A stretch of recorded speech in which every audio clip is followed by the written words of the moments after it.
सुधांशु जी से शुरुआत करते हैं और पहला सवाल आपसे यही कि आपको 2 मिनट दिए जाते हैं, आप ये साबित करिए इस मंच में कि सावरकर वीर थे, क्योंकि कांग्रेस पार्टी से लेकर तमाम लोग ये कहते हैं कि नहीं थे, उन्होंने अंग्रेजों के साथ समझौता कर लिया था।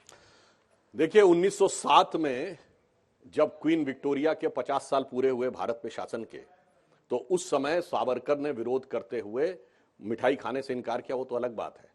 सबसे पहली बात 1907 में उन्होंने कहा वो 1857 प्रथम स्वातंत्र समर था।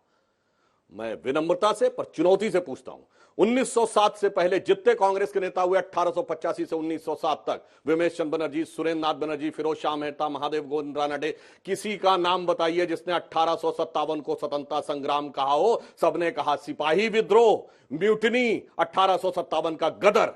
तो अगर स्वतंत्रता के भाव की अभिव्यक्ति सबसे पहले की तो वीर सावरकर ने, और वीर सावरकर भारत के स्वतंत्रता संग्राम के एकमात्र व्यक्ति हैं जिसको 2 जन्मों का कारावास मिला।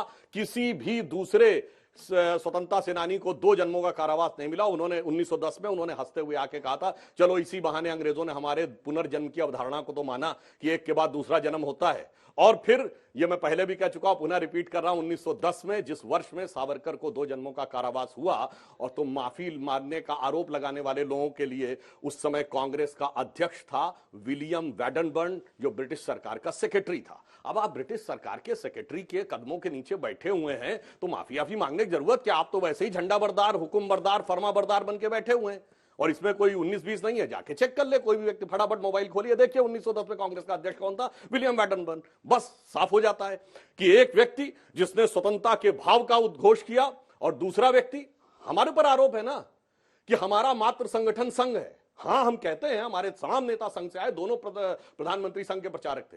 संघ के संस्थापक डॉक्टर केशवराव बलीराम हेडगेवार थे। मैं पूछना चाहता हूं, कांग्रेस का मात्र संगठन कौन? कांग्रेस का संस्थापक एलन ऑक्टेवियम ह्यूम, ब्रिटिश सरकार का सेक्रेटरी, तो उसका मात्र संगठन तो ब्रिटेन की सरकार हो गई, अगर मात्र संगठन की बात है तो। इसलिए जिनका मात्र संगठन ब्रिटिश सरकार है, वो लोग आकर जब आरोप लगाते हैं तो इतिहास के तथ्यों के कठोर धरातल पर उनके चिन्ह उड़ जाते हैं। आपने इनको संघ से जोड़ा, वो आपको सीधे ब्रिटिश सरकार से जोड़ रहे हैं, उस पर भी जवाब, और सावरकर पर आपका टेक।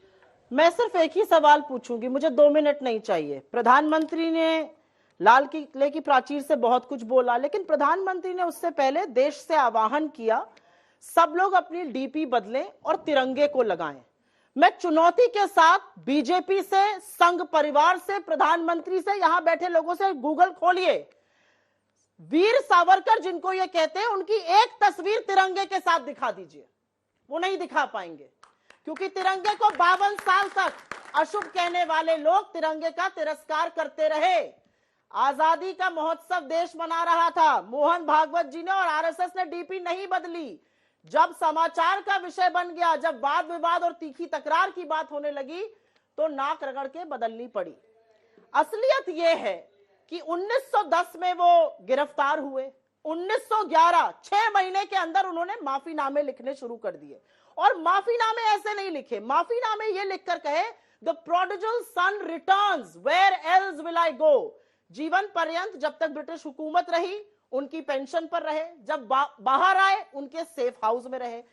रिहा होने के बाद उनका आजादी में क्या कंट्रीब्यूशन हुआ, यह मैं जरूर जानना चाहती हूं, सिवाय एक बात के कि 1937 में जिन्ना से पहले उन्होंने 2 राष्ट्र का सिद्धांत थ्योरी विभाजन की निकाल दी थी। लेकिन क्योंकि इतिहास की बात हो ही रही है, इतिहास को तोड़ा मरोड़ा नहीं जा सकता, तथ्य तथ्य रहेंगे। आपकी आईटी सेल, आपके अभद्र लोग उसको कुछ भी कर ले। आपने आजादी के अमृत महोत्सव पर कर्नाटक की सरकार ने प्राइम मिनिस्टर की फोटो के साथ एक फुल पेज एड छापा, वो सब लोगों ने देखा है, वो एड वो सोशल मीडिया पे बहुत वायरल हुआ। प्रधानमंत्री की फोटो जब कोई भी सरकार छापती है, आपको पीएमओ का अप्रूवल चाहिए होता है, अन्यथा आप छाप नहीं सकते। उसमें सबकी फोटो थी सिवाय नेहरू के। आप कौन सा इतिहास बदलना चाहते हैं इस देश का, यह मैं जानना चाहती हूं। क्या नेहरू 10 साल तक जेल में नहीं रहे? क्या नेहरू ने आजादी की जंग नहीं लड़ी? क्या नेहरू आजाद हिंदुस्तान के प्रथम प्रधानमंत्री नहीं थे? क्या नेहरू ने इसरो से लेकर भाभा एटॉमिक सेंटर के लिए लोगों को समावेशित नहीं किया? एम्स, आईआईटीज, तमाम चीजें नहीं बनाई? किया। लेकिन कौन सा इतिहास बदलने आज आप निकले? आपका इतिहास तो वो काला इतिहास है जहां पर गांधी के हत्यारे के साथ आज भी आपके लोग खड़े रहते हैं। क्यों भाजपा गोडसे को हत्यारा कहने से, हिंदुस्तान, आजाद हिंदुस्तान का पहला आतंकवादी कहने से घबराती है?